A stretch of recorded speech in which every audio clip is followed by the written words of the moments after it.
दिल्लीमध्ये आज भाजपची महत्त्वाची बैठक पार पडते। फडणवीस, बावनकुळे, आशिष शेलार त्यासाठी उपस्थित राहणार आहेत। लोकसभा निकालावर चिंतन आणि आगामी विधानसभा निवडणुकीसंदर्भात मंथन होण्याची शक्यता आहे। दिल्लीमध्ये आज ही भाजपची महत्त्वाची बैठक पार पडते।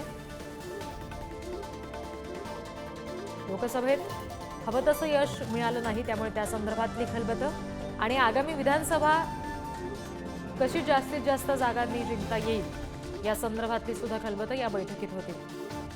प्रतिनिधी ओम देशमुख यांच्याकडून अपडेट्स घेऊया। ओम, कुठले नेमके महत्त्वाचे मुद्दे या दरम्यान उपस्थित होऊ शकतात? पुन्हा एकदा लोकसभेप्रमाणेच स्टार प्रचारक कोण असतील, कुठले महत्त्वाचे नेते या सगळ्यात सहभागी असतील विधानसभेसाठी, हे सुद्धा आज चर्चेला जाऊ शकतं का? अगदी खरं तर महाराष्ट्रातील पराभवानंतर ही दिल्लीमध्ये महत्वाची बैठक पार पडते।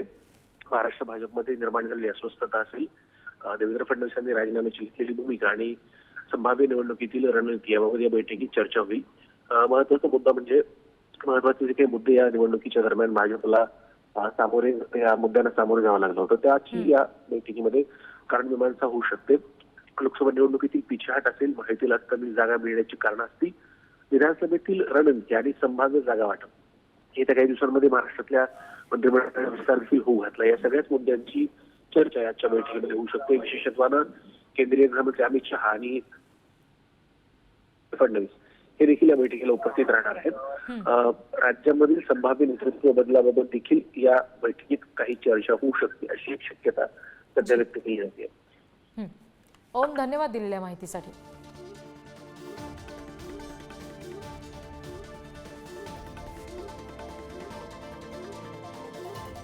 Thank you.